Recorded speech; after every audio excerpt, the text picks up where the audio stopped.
घना जंगल, आसमान पर काले बादल छाए हुए थे। हवा में नमी थी और पत्तों से टपकती बूंदें पूरा वातावरण रहस्यमयी बना रही थी। पांचों पांडव अपनी माता कुंती के साथ वर्षों के वनवास और कष्टों से थके हुए चल रहे थे। भूख ने शरीर को कमजोर कर दिया था, हलक सूख चुका था और आंखों के सामने अंधेरा छाने लगा था। भीम, जो बाकी सभी से कई गुना अधिक शक्तिशाली और विशालकाय शरीर वाला था, आज भी बाहुबली की तरह सीना ताने चल रहा था। चौड़ा शरीर, मजबूत बाहें और आंखों में अग्नि जैसी दृढ़ता। उसके हर कदम से धरती कांपती महसूस होती थी। लेकिन आज उस बाहुबली शक्ति में भी थकान दिखने लगी थी। माता कुंती ने धीमी आवाज में कहा, पुत्रों, मुझे लगता है इस वन में कहीं जल अवश्य होगा, वरना ये पेड़ पौधे इतने हरे नहीं होते। सहदेव ने इधर उधर देखा और बोला, माता सही कहती हैं, मैं पक्षियों की आवाज सुन रहा हूं, अवश्य कहीं पानी है। युधिष्ठिर ने शांत स्वर में कहा, नकुल तुम जाओ और पास में कोई सरोवर ढूंढो, सावधान रहना। नकुल आगे बढ़ गया। थोड़ी ही दूर जाकर उसे एक सुंदर सरोवर दिखा, जिसका जल शीशे की तरह शांत और स्वच्छ था। चारों ओर कमल खिले थे और हल्की धुंध तैर रही थी, पर उस सौंदर्य के भीतर एक अनजाना भय भी था। प्यास से व्याकुल नकुल जल की ओर झुका ही था कि आकाश से गूंजती एक गंभीर आवाज आई, रुको, इसका पीने से पहले मेरे प्रश्न का उत्तर दो। नकुल चौंका। उसने आवाज को अनसुना किया और जल पी लिया। अगले और वो वही भूमि पर गिर पड़ा, निर्जीव। कुछ देर बाद सहदेव को भेजा गया, धोकर जल पी लिया और वह भी वही गिर पड़ा। अर्जुन को चिंता हुई और वह धनुष लिए स्वयं चल पड़ा।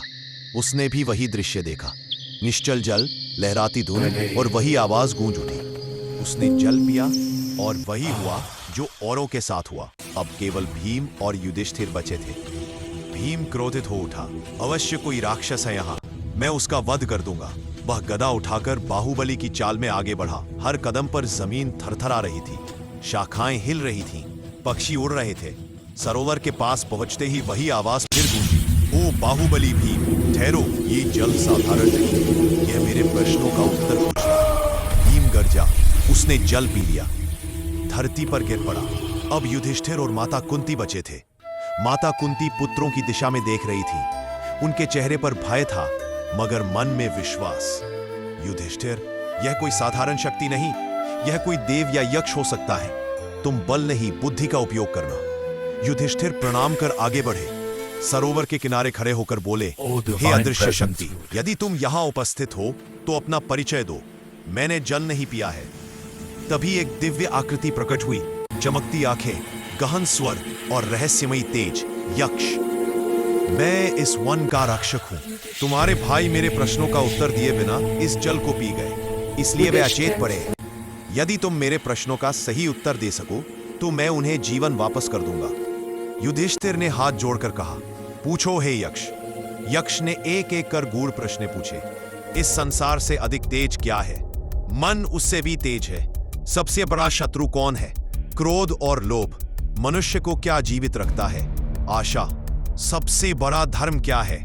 दया और सत्य। अंत में यक्ष ने पूछा, यदि मुझे तुम्हारे एक ही भाई को जीवित करने का वरदान देना हो तो किसे चुनोगे? सबको लगा वह भीम को चुनेगा या अर्जुन को, पर युधिष्ठिर ने कहा, मैं नकुल को जीवित चाहता हूं। यक्ष चौंक गया, क्यों नहीं भीम या अर्जुन? युधिष्ठिर बोला, मैं पांडु का पुत्र हूं और नकुल माता माद्री का। यदि मैं केवल पांडु के पुत्रों को जीवित करूं तो माद्री का वंश समाप्त हो जाएगा। धर्म यही है कि दोनों माताओं को समान सम्मान मिले। यह सुनते ही यक्ष का मुखमंडल प्रकाश में बदल गया, वह स्वयं धर्मराज निकले। वत्स युधिष्ठिर, तुमने आज सिद्ध किया कि तुम ही सच्चे धर्मराज हो। मैं तुम्हारे सभी भाइयों को जीवन लौटाता हूं। जैसे ही यक्ष ने वरदान दिया, एक एक कर पांडव उठने लगे। भीम उठते ही गहरी सांस ली और अपने विशाल सीने पर हाथ मारकर बोला, किसने मुझे गिराया? सामने आओ। सब मुस्कुरा उठे। माता कुंती की आंखों से आंसू बह निकले। उन्होंने युधिष्ठिर को गले लगाया, तुमने आज मेरे पुत्र नहीं, पूरे धर्म को जीवित कर दिया बेटा।